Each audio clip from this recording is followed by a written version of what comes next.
My boyfriend lost his memory and insisted I was his stepmother. His billionaire father paid me $30 million.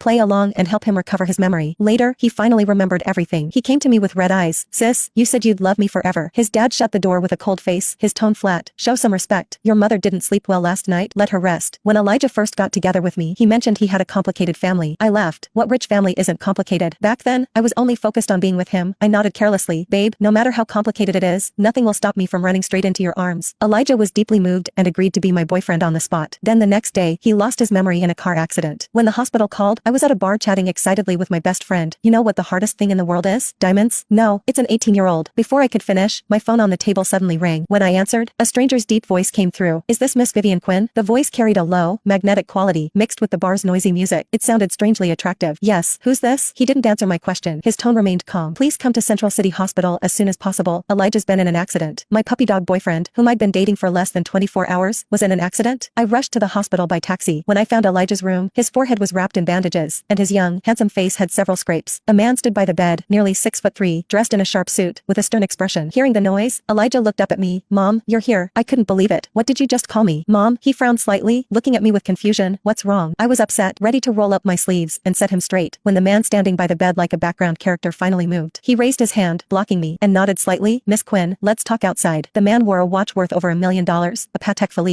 He looked no older than his early 30s. His hair was impeccably styled, and his face was strikingly handsome. High-nosed bridge, thin lips pressed together, and when those eyes looked at me, they carried an inexplicable coldness and scrutiny. Closing the hospital room door, standing in the corridor, he told me that Elijah had hit his head in the car accident. His memory was scrambled, so he mistook me for his stepmother. I said oh and asked, and you are? My name is Nathaniel. Same last name? I nodded knowingly. I see. Are you Elijah's older brother? No, I'm his father. A thunderbolt struck me. I stared at him in shock. Are you kidding me? Elijah is 18 years old. You look barely 30, and now you're telling me you're his dad? Nathaniel frowned slightly. Only then did I notice he did share some resemblance with Elijah in his eyes and brows. Miss Quinn, 2 corrections. Elijah isn't my biological son, but we are blood related. And he's not 18, he's 16. My vision went black. If Elijah hadn't gotten into that accident tonight, by this weekend, wouldn't I have been on my way to crossing a line? In the first floor cafe of the hospital, Nathaniel and I sat facing each other. This was a private hospital with expensive fees. Even the coffee prices were outrageous. I casually ordered an iced Americano, and it cost 3 digits. After one sip, I grimaced and nearly spit it out. More bitter than my life. Nathaniel sat across from me and calmly repeated. In short, the doctor said Elijah's injury is serious. Creating an environment consistent with his memory will help his recovery. I hope Miss Quinn can cooperate with me. I laughed coldly. Mr. Nathaniel's fatherly love is touching. Unfortunately,